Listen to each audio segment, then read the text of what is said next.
অল্প কষ্টে বেশি সওয়াব, অল্প কষ্টে অল্প খাটুনিতে বেশি লাভের নাম বরকত। বেশি লাভের নাম কি? বরকত আরবিতে বলে কালিলুল আশিয়া কাসিরুল ফাওয়ায়েদ, জিনিস কম লাভ বেশি, এটার আরবিতে কি বলে? বরকত। আমি আপনাদেরকে একটা বরকতের হাদিস শোনাই, তাহলে বুঝবেন বরকত কাকে বলে। আল্লাহু আকবার। কষ্ট হচ্ছে নি তো আপনার? আমার হুজুর সাল্লাল্লাহু আলাইহি সাল্লামের একটা হাদিস বুখারী শরীফের ভিতরে হাদিসটা আছে, কিতাবুদ দুয়ুনের ভিতরে। নবীজি একজন সাহাবী ছিল, তার নাম ছিল হযরতে জাবের। কি নাম? হযরত জাবের রাদিয়াল্লাহু তাআলা আনহুর পিতার নাম ছিল আব্দুল্লাহ। হঠাৎ করে একদিন আব্দুল্লাহ ইন্তেকাল হয়ে গেছে, হযরত জাবেরের পিতা মারা গেছে। তা হযরত জাবের রাদিয়াল্লাহু আনহুর পিতা আব্দুল্লাহ যখন ইন্তেকাল করেন, তখন অনেক খেজুর ঋণ করে মারা গেছেন। এখন সবাই এসে আব্দুল্লাহর পুত্র জাবেরের উপরে চাপ সৃষ্টি করছে যে জাবের, তোমার আব্বার কাছ থেকে আমরা খেজুর পাইতাম, তুমি শোধ করো, তোমার আব্বা মারা গেছে, এখন তুমি জিম্মাদার, তুমি এগুলো আমাদেরকে পরিশোধ করে দাও, তোমার বাবার ঋণ পরিশোধ করো। হযরত জাবেরের 6টা কন্যা ছিল। কয়টা কন্যা? গরিব মানুষ। হযরত জাবের দিশেহারা হয়ে গেছে, আমি আমার বাবার ঋণ কেমনে শোধ করব। হযরত জাবের রাদিয়াল্লাহু তাআলা আনহুর ছোট্ট একটা বাগান ছিল। হযরত জাবের মনে মনে চিন্তা করেছেন, আমি বাগান থেকে খেজুরগুলো কেটে এনে আমার বাবার ঋণ পরিশোধ করে দিব।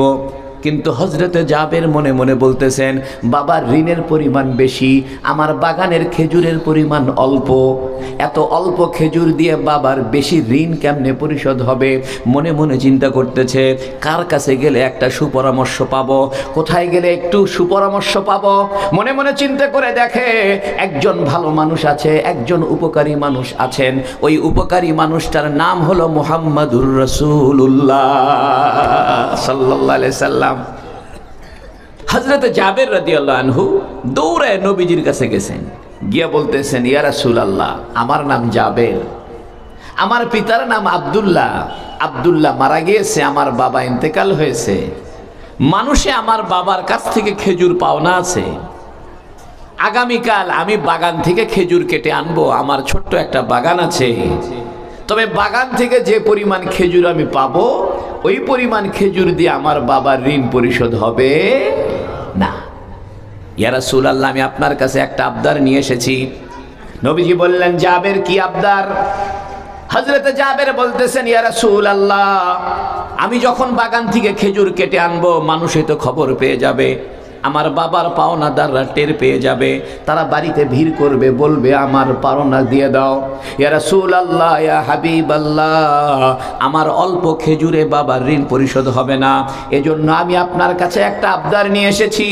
আপনি যদি আগামীকাল সকালে আমার বাসায় উপস্থিত হন, আপনার চেহারা দেখে আমার বাবার পাওনাদাররা হইচই করবে না, চিল্লাচিল্লি করবে না, একটু সময় বৃদ্ধি করে দিবে।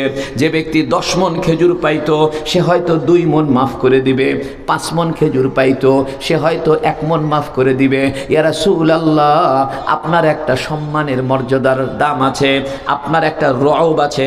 আরবিতে রওব বলা হয় মর্যাদার ভীতিকে, সম্মানের ভীতিকে বলা হয় রওব। রাসূলের চেহারার ভিতরে একটা সম্মানের ভয় ছিল। রাসূল যেখানে উপস্থিত হতেন সেখানে ঝগড়া বন্ধ হয়ে যেত। এই জন্য হযরতে জাবের রাদিয়াল্লাহু তাআলা আনহু বলতেছেন, ইয়া রাসূলুল্লাহ, আপনি যদি আগামীকাল আমার বাসায় উপস্থিত থাকেন, তাহলে আমার বাবার পাওনাদাররা আপনাকে দেখে আর চিল্লাচিল্লি করবে না, হইচই করবে না, আমাকে হয়তো একটু সুযোগ দিবে, 2-3 মাস সময় বৃদ্ধি করে দিবে। বাস্তবে তাই। একটা কথা মনে পড়ছে, বলবো? কয়েক বছর আগে আমি মক্কা থেকে জেদ্দা যাইতেছি, জেদ্দাতে আমার এক বন্ধু থাকে। তো যে ট্যাক্সিতে করে আমি মক্কা থেকে জেদ্দা, বাব মক্কা নামক একটা জায়গা আছে জেদ্দায়, তা আমার গাড়ির সঙ্গে অন্য একটা গাড়ির ধাক্কা লেগে ওই গাড়ির রং উঠে গেছে। এখন যে গাড়ির রং উঠে গেছে, সে গাড়িওয়ালা আমার ড্রাইভারকে বলতেছে, আন্তা হেমার, তুমি গাধা। আমার ড্রাইভার রাগ করে বলতেছে, আন্তা কাল, তুমি কুকুর। তা লাগছে দুইজনে ঝগড়া। এখন আমি মনে মনে দরুদ শরীফ পড়তেছি, আল্লাহ, সৌদি আরবের নিয়ম বড় কঠিন, যদি কোথাও অ্যাক্সিডেন্ট হয় পুলিশ আসবে, এসে ছবি তুলবে, কার স্পিড কত ছিল, কে রাইট সাইডে ছিল, কে রং সাইডে ছিল, এটা দেখবে। গাড়ির স্পিড কত ছিল এটা দেখবে, তারপরে কাগজপত্র লেখালেখি করে ফাইন ঠিকঠাক করে তারপরে মিট আপ হবে। এত সময় প্রায় ঘন্টা দুয়েক লেগে যাবে এই কাজ করতে। তা আমি মনে মনে দরুদ শরীফ পড়তেছি যে আল্লাহ আমার তো তাড়াতাড়ি মক্কায় ফিরতে হবে, কোন ঝামেলায় পড়লাম। হঠাৎ করে দেখি সৌদি আরবের একটা যুবক ছেলে, 22-23 বছরের যুবক, ওই দুই ড্রাইভারের মাঝখানে এসে বলতেছে সল্লি আলা মুহাম্মদ, নবীর উপরে দরুদ পাঠ করো। এ কথা বলার সঙ্গে সঙ্গে দুই ড্রাইভারের ঝগড়া বন্ধ হয়ে যায়। এখান থেকে বোঝা যায় বাড়িতে যদি ঝগড়া লাগে দরুদ শরীফ পাঠ করলে ঝগড়া বন্ধ হয়ে যাবে। স্বামী স্ত্রী ঝগড়া লাগছে, বাড়িতে দরুদ শরীফের আমল করেন, 3টা বার দরুদ শরীফ পড়েন, 4টা বার দরুদ শরীফ পড়েন, ঝগড়া বন্ধ। বিপদে পড়ছেন, দরুদ শরীফ পড়েন, বিপদ চলে যাবে। হাদিস শরীফে আছে যে ব্যক্তি রসুলের উপরে একবার দরুদ পাঠ করে তার আমল নামায় 10টা সওয়াব হয়, 10টা মুসিবত দূর হয়, 10টা মর্যাদা বৃদ্ধি হয়, 10টা সমস্যার সমাধান হয়ে যায়। আজকে থেকে আমল করবেন তো ইনশাআল্লাহ। এই যে রমজান আসতেছে, প্রত্যেক রমজানে প্রতিদিন 1000 বার দরুদ পড়বেন, পারবেন তো ইনশাআল্লাহ। আমি একটা দরুদ শিখাই দিই, সাল্লাল্লাহু আলা নবীল উম্মি। নাসাই শরীফে এই দরুদটা আছে, সাল্লাল্লাহু আলা নবীল উম্মি। এই দরুদ কেউ যদি দৈনিক 1000 বার করে পড়ে, একজন আলেম মাওয়াহিবুল্লাহ দুনিয়ার লেখা মুহাদ্দিস আব্দুল হক মুহাদ্দিস দেহলভী রাহিমাহুল্লাহ, উনি বলছেন এই দরুদ যদি দৈনিক 1000 বার করে কেউ পড়ে, সে নবীকে স্বপ্নে না দেখে তার মৃত্যু হবে না। বন্ধু আমার, হযরত জাবেরের কথা মনে আসেনি? বাবা বেঁচে আছে না মারা গেছে? নবীজির কাছে এসে বলতেছে ইয়া রাসূলুল্লাহ, আমার খেজুর বাগান থেকে কেটে আনবো, তবে এই খেজুর দিয়ে আমার বাবার ঋণ পরিশোধ হবে না। আপনি দয়া করে সকালবেলা আমার বাসায় আসলে আমার জন্য বড় উপকার হয়। নবী বলতেছে চিন্তা করো না, আমি তো তোমার জন্য উপকারের জন্য আসি। নবী সকালবেলা হযরত জাবেরের বাড়িতে আসলেন, এসে বললেন ও জাবের, বাগান থেকে কেমন খেজুর পেয়েছো? হযরত জাবের বলে ইয়া রাসূলুল্লাহ, অল্প একটু খেজুর পেয়েছি। নবী বললেন চিন্তা করো না, ভিন্ন ভিন্ন খেজুরকে ভিন্ন ভিন্ন জায়গায় রাখো। বুখারী শরীফের হাদিসের ভিতরে আছে আজকা জায়েদ খেজুর আলাদা করো, সুক্কারি খেজুর আলাদা করো, মাবরুম খেজুর আলাদা করো, আজওয়া খেজুর আলাদা করো, রুতাব খেজুর আলাদা করো, বার্নি খেজুর আলাদা করো। আল্লাহু আকবার। নবী আলাইহিস সালাম বললেন জাবের, এক ধরনের খেজুরের সঙ্গে অন্য ধরনের খেজুর মিশ্রিত করো না। দামিগুলো আলাদা করো, মধ্যমগুলো আলাদা করো, কম দামিগুলো আলাদা করো। কারণ সমস্ত খেজুর একসঙ্গে মিশ্রিত করলে তোমার বাবার ঋণ পরিশোধ করতে তোমার সুবিধা হবে। অর্থাৎ ভালো মন্দ মিশ্রিত করিও না, ভালোটা ভালো জায়গায় রাখো, মধ্যমটা মধ্যম জায়গায় রাখো, কম দামিগুলো আলাদা করো। এখান থেকে একটা মাসলা বের হয়েছে, এটাকে ফিকহুল হাদিস বলে। এই যে আমরা যে মাসালা দিই, অনেকে বলে যে হুজুররা মাসলা দেয় বানায় বানায় বলে, আরে ভাই আমরা কোরআন হাদিস থেকে মাসলা দিই, ঠিক কিনা? এখান থেকে একটা মাসলা বের হয়েছে, কয় পাইজাম চাউলের মধ্যে 28 চাউল মিশায় বিক্রি করা জায়েজ নাই। চিনি দিয়া গুড় পাটারি বানাইছে, কেমিক্যাল মিশায় চিনি গোলায়া গুড় তৈরি করছে, আর বলতেছে ভাই এটা পাকা খেজুরের গুড়। 2 নম্বরে জায়েজ নাই। নবী বলে দিলেন শোনো, ভালোটার সঙ্গে খারাপটা মিশ করবা না, এটা জায়েজ নাই। ভালো চাউলের সঙ্গে খারাপ চাউল মিশ্রিত করো না। চাউলের বস্তার ভিতরে আখির মিশ্রিত করিও না, ভেজাল দিও না, ভেজাল দেওয়া জায়েজ নাই। নবী বলে দিলেন ভালো খেজুর ভালো জায়গায় রাখো, মন্দটা মন্দ জায়গায় রাখো। আল্লাহু আকবার। হযরত জাবের তাই করলেন। এরপরে নবীজি খেজুরের স্তূপের চতুর্পাশে কয়েকবার চক্কর দিলেন, আর হযরত জাবেরকে বললেন জাবের, তোমার বাসায় কি একটা চাদর আছে? হযরত জাবের বললেন ইয়া রাসূলুল্লাহ, একটা চাদর আছে। নবী বললেন চাদরটা নিয়ে আসো। নবী আলাইহিস সালাতু ওয়াস সালাম চাদরটা দিয়ে খেজুর ঢেকে দিলেন। এরপরে খেজুরের স্তূপের উপরে নিজেই বসে পড়লেন। আল্লাহু আকবার। বুখারী শরীফের ইবারতের মধ্যে আছে ফাজালাসা আলা ওয়াসতিহিন্না, নবী খেজুরের মাঝখানে বসে পড়লেন, অর্থাৎ খেজুর স্তূপ করে রাখা আছে, এই স্তূপের উপরে একটা চাদর বিছায়া নবী খেজুরের স্তূপের উপরে বসে পড়লেন। হাদিসের মধ্যে আছে ফাজালাসা আলা ওয়াসতিহিন্না, ওই খেজুরের স্তূপের মাঝখানে নবী বসে পড়লেন। আল্লাহু আকবার। আপনাদের কষ্ট হচ্ছে না? এখান থেকে আরেকটা মাসলা বের হয়েছে। মাসালা হইল খাদ্যদ্রব্যের বস্তার উপরে বসে থাকা জায়েজ আছে। চিনির বস্তা, আলুর বস্তা, ডাইলের বস্তার উপরে বসে থাকা জায়েজ আছে। একজন পাইকারি দোকান থেকে এক বস্তা চিনি কিনে আনছে, তার মুদি দোকানে বিক্রি করবে। ভ্যান গাড়িতে চিনির বস্তা রাইখা এই চিনির বস্তার উপরে বসে আছে। আর একজন বলে, আরে মিয়া, চিনি একটা খাওয়ার জিনিস, এটা দিয়ে শরবত বানায় ইফতারি খাইতে হবে, তুমি এই চিনির বস্তার উপরে বসছো কেন, নামো। এটা বলতে পারবে না, কারণ নবী কার উপরে বসে আছে? খেজুরের বস্তার উপরে। বুঝতে হবে, আমরা মাসলা মাসাইল বানায় দেই না, হাদিস থেকে বের করে দিই। ও বন্ধু আমার, নবী যেহেতু খেজুরের বস্তার উপরে বসে আছেন, এখান থেকে মাসলা বের হয়েছে। আপনি আলুর বস্তার উপরে বসে থাকতে পারবেন, ডাউলের বস্তার উপরে বসে থাকতে পারবেন, চিনির বস্তার উপরে বসে থাকতে পারবেন। চিনির বস্তার মধ্যে পা লাগলে পরে কোনো গুনাহ হবে না, কোনো ক্ষতি হবে না, মাকরু হবে না, অপছন্দনীয় হবে না। আল্লাহু আকবার। নবী আলাইহিস সালাতু ওয়াস সালাম খেজুরের বস্তার উপরে বসে আছেন, আর হযরত জাবেরকে বলতেছেন, জাবের, তুমি বিসমিল্লাহ বলে বলে খেজুর দাড়ি পাল্লায় তুলো আর বাবের পাওনা শোধ করো। আল্লাহু আকবার। কি বলে বলে খেজুর মাপো। এখান থেকে আরেকটা মাসালা বের হয়েছে। এই মাসলাটা অন্য একটা হাদিসের মধ্যে আছে, কুল্লু আমরিন জিবালিল্লাহ ইউবদা বিবিসমিল্লাহ ফাহুয়া আজজা আও আক্তা। নবী সাল্লাল্লাহু আলাইহি সাল্লাম বলেন, প্রত্যেক গুরুত্বপূর্ণ কাজের মধ্যে আল্লাহর নাম নিবা। বিসমিল্লাহ মানে আল্লাহর নাম। ও বন্ধুরা আমার, জবানের মধ্যে আল্লাহর নাম নিবা। যে কাজের মধ্যে আল্লাহর নাম নিবা, ওই কাজটা রহমতের হবে, ওই কাজটা বরকতের হবে, ওই কাজটা গোছানো হবে, ওই কাজটা তাড়াতাড়ি হবে, ওই কাজটা আরামদায়ক হবে। যে কাজের মধ্যে আল্লাহর নাম নিবা, এজন্য হাদিস শরীফে আছে, জুতা পায়ে দিতে বলো বিসমিল্লাহ, জুতা খোলার সময় বলো বিসমিল্লাহ, মেসওয়াক করতে বলো বিসমিল্লাহ, মাথায় তেল দিতে বলো বিসমিল্লাহ, চুলের মধ্যে চিরুনি করার সময় বিসমিল্লাহ বলো। অর্থাৎ প্রত্যেকটা কাজের মধ্যে আল্লাহর নাম মুখের মধ্যে স্মরণ করো।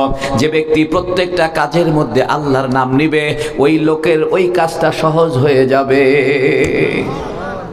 আজকে থেকে নিয়ত করেন, প্রত্যেকটা কাজে বিসমিল্লাহ পড়বেন তো ইনশাআল্লাহ।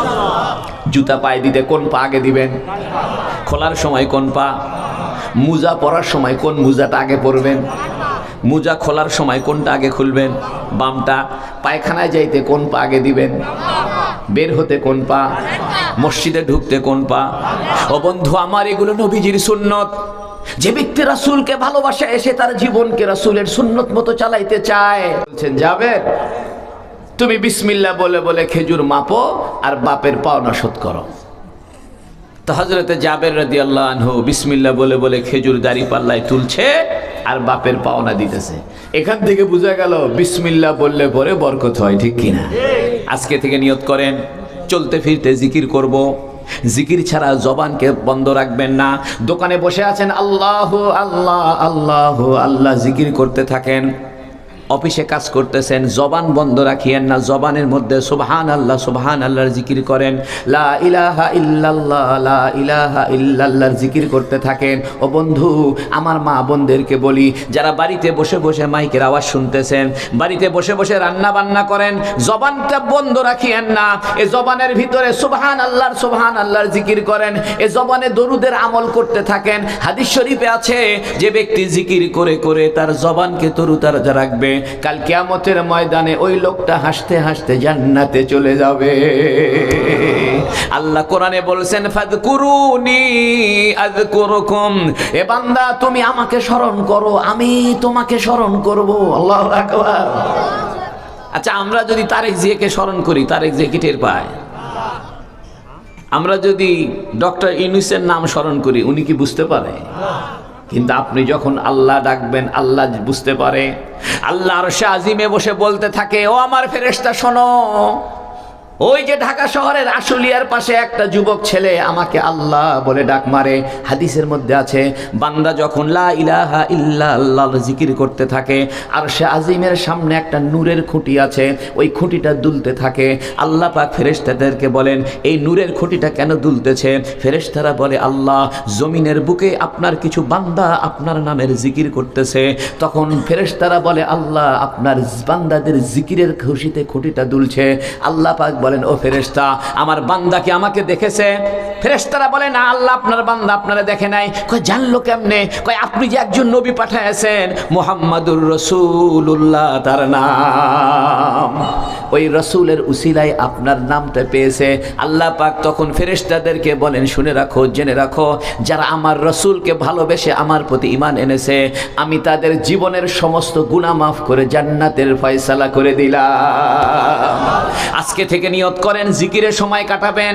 জিকির করতে ওযু করার দরকার নাই, বসে বসে জিকির করা যায়, দাঁড়িয়ে দাঁড়িয়ে জিকির করা যায়, শুয়ে শুয়ে জিকির করা যায়, খাইতে খাইতে জিকির করা যায়, কাজ করতে করতে জিকির করা যায়। দুইটা সময় জিকির করা যায় না, একটা বাথরুমে যাওয়ার সময় জিকির করা যায় না, আর একটা বিশেষ কাজে স্ত্রীর সঙ্গে রাত্রিকালীন বিশেষ সময়ে ওই সময় জিকির করা যায় না। এই দুইটা সময় বাদ দিয়া 24 ঘন্টা জিকির করতে কোনো দোষ নাই। হুজুর সাল্লাল্লাহু আলাইহি সাল্লাম খেজুরের উপরে বলেন না বসা, আর হযরত জাবের বিসমিল্লাহ বললে বলে খেজুর কি করতেছে? মাপা দিতেছে। সকাল থেকে দুপুর পর্যন্ত পাওনাদার আসতেছে, আর জাবের রাদিয়াল্লাহু আনহু বিসমিল্লাহ বলে বলে খেজুর মাপে আর পরিশোধ করে। রাসূলুল্লাহ সাল্লাল্লাহু আলাইহি সাল্লাম মুস্কি মুস্কি হাসে, আল্লাহু আকবার।